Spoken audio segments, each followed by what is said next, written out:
ज़मीन की शक्ल बेज़री है। इसे इमेजिनरी तौर पर दो बराबर हिस्सों में तकसीम किया जाता है, यानी हॉरिजॉन्टल लाइन इसे दो बराबर हिस्सों में तकसीम करती है। इस इमेजिनरी लाइन को इक्वेटर लाइन कहते हैं। इक्वेटर लाइन के ऊपर वाले हिस्से को नॉर्दर्न हेमिस्फेयर और नीचे वाले हिस्से को सदर्न हेमिस्फेयर कहते हैं। इक्वेटर लाइन या इक्वेटर सर्कल को ग्रेट सर्कल भी कहते हैं, यानी इक्वेटर लाइन नॉर्थ और साउथ के लिए एक रेफरेंस लाइन है। 90 डिग्रीज में नॉर्दर्न हेमिस्फेयर को डिवाइड किया गया है, इसी तरह सदर्न हेमिस्फेयर को भी 90 डिग्री में डिवाइड किया गया है। और हॉरिजॉन्टल लाइंस जो जमीन को डिवाइड करती हैं लैटिट्यूड कहते हैं। लैटिट्यूड के 5 इंपॉर्टेंट सर्कल हैं। इक्वेटर जो पहले डिस्कस कर चुके हैं, यानी 0 डिग्री पे जमीन को नॉर्दर्न और सदर्न हेमिस्फेयर में तकसीम करता है और ये लैटिट्यूड का रेफरेंस पॉइंट है। नेक्स्ट इसका इंपॉर्टेंट पॉइंट है ट्रॉपिक ऑफ कैंसर। ये 23.5 नॉर्थ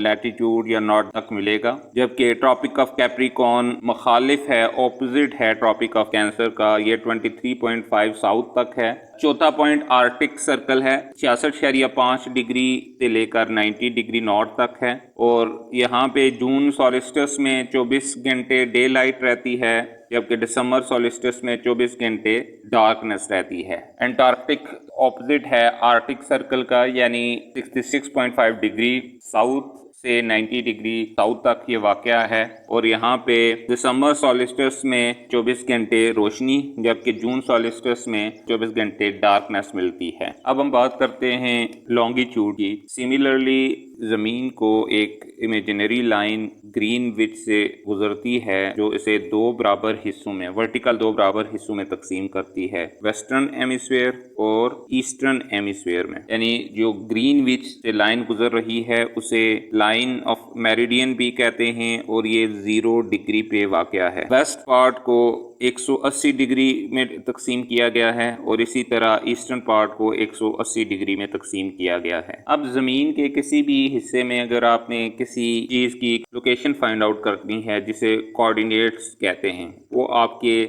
लैटिट्यूड और लॉन्गिट्यूड पे मुश्तमिल होते हैं। लैटिट्यूड यानी उसके नॉर्दर्न हेमिस्फीयर में है या सदर्न हेमिस्फीयर में बताता है, जबकि लॉन्गिट्यूड आपको बताता है कि वो वेस्ट या ईस्ट में किस साइड पे है। इस तरह से किसी चीज़ की एग्जैक्ट लोकेशन फाइंड आउट कर ली जाती है। ज़मीन मुसलसल सूरज के गिर्द घूम रही है और एट द सेम पॉइंट ज़मीन अपने ऑर्बिट के गिर्द स्पिन कर रही है। साल के मखसूस हिस्सों में नॉर्दर्न हेमिस्फीयर में जब समर में ज़मीन पोलर हिस्सा है वो 23.44 डिग्री सूरज की तरफ टिल्ट होता है, जिसकी वजह से पोलर रीजन मैक्सिमम लाइट ले रहा होता है। नॉर्दर्न हेमिस्फीयर में समर सॉलिस्टिस 21 जून 21-22 जून आप कह सकते हैं, यानी यहाँ पे मैक्सिमम सनलाइट या लेंथी डे होते हैं, समर में होते हैं। ये नॉर्दर्न हेमिस्फीयर की बात हो रही है। जब नॉर्दर्न हेमिस्फीयर में समर होगा तो सदर्न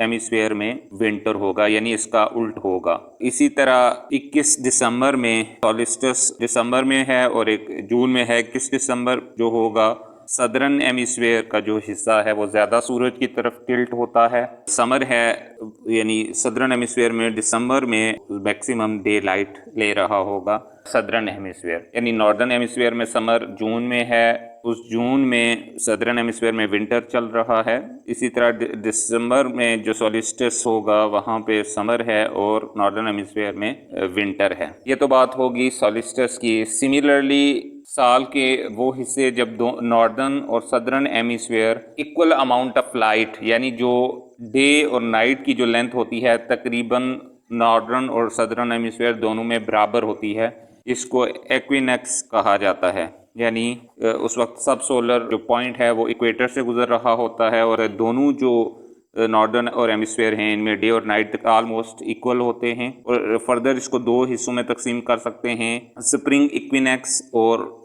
फॉल या ऑटम इक्विनॉक्स। 21 मार्च में नॉर्दर्न हेमिस्फीयर में स्प्रिंग इक्विनॉक्स होगा और 21 सितंबर फॉल या ऑटम इक्विनॉक्स होगा। इसका ऑपोजिट जो है वो सदर्न हेमिस्फीयर में होगा, यानी 21 मार्च में सदर्न हेमिस्फीयर में ऑटम चल रहा होता है और 21 सितंबर में स्प्रिंग चल रहा होता है। यानी जो सीज़न आपका नॉर्दर्न हेमिस्फीयर में चल रहा होगा, उसका ऑपोजिट, उसका मुखालफ जो है वो सदर्न हेमिस्फीयर में उस वक्त होगा। अब हम बात करते हैं पोलर रीजन्स की। नॉर्थ पोल जो कि 66.5 डिग्री से 90 degree north, Arctic circle north pole के नाम से जाना जाता है। तकरीबन पूरी ज़मीन 4% जो हिस्सा है वो आर्कटिक सर्कल के अंदर आता है। आर्कटिक सर्कल के अंदर 8 ममालिक के हिस्से शामिल हैं, जिसमें Norway, Sweden, Finland, Russia, US की जो अलास्का स्टेट है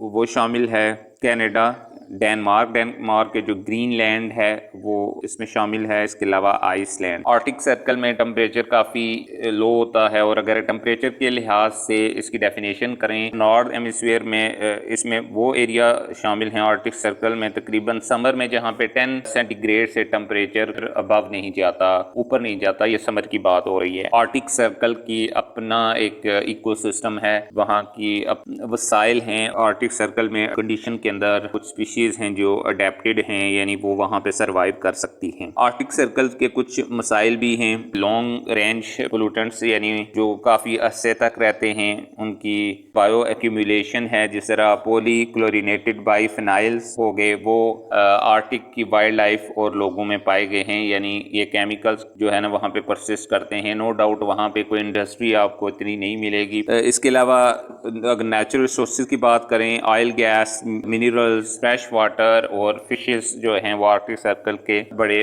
रिसोर्सेज हैं। कुछ मखसूस किस्म की वाइल्ड लाइफ है जो सिर्फ आर्कटिक सर्कल के लिए अडेप्टेड है। वक्त के साथ आर्कटिक सर्कल की परमानेंट स्नो मेल्ट आउट हुई है, क्योंकि टेम्परेचर राइज होने की वजह से कि जो परमानेंट स्नो है वो अब पिघलना शुरू हो चुकी है। इसके पिघलने की वजह से ओशन का लेवल है, सी लेवल है, वो राइज हो रहा है, और बहुत से इसके इन्वायरमेंटल इम्पैक्ट्स हैं जो कि ज़्यादातर नेगेटिव हैं। साउथ पोल जिसे एंटार्क्टिका भी बोला जाता है, एंटार्क्टिका कंटिनेंट है, और यहाँ पे कोई परमानेंट पॉपुलेशन, इंसानों की परमानेंट पॉपुलेशन नहीं है। एंटार्क्टिका दुनिया का के सर तरीन एरियो में इसका शुमार है। यहाँ पे आपको परमानेंट स्नो मिलेगी जो हज़ारों सालों से यहाँ पे पाई जाती है। यहाँ की मखसूस जंगली हयात है, और पेंगुइन से आप लोग वाकिफ़ होंगे, सील हो गई, एंटार्क्टिका में मिलेंगी। बहुत सी ममालिक के यहाँ पे रिसर्च सेंटर हैं। हाँ, इन्वायरमेंट को स्टडी करने के लिए, क्लाइमेट चेंज को स्टडी करने के लिए एंटार्क्टिका बहुत इम्पोर्टेंट है। और Antarctica is also facing threat due to temperature rise, और इसके जो परमानेंट ग्लेशियर्स हैं वो मेल्ट हो रहे हैं। इनकी मेल्टिंग को हम बचा सकते हैं ग्रीन हाउस गैसेस को कट ऑफ करके, यानी कि जो मिकदार हवा में हम शामिल कर रहे हैं उसको कम करके हम एंटार्क्टिका के एनवायरनमेंट को बचा सकते हैं।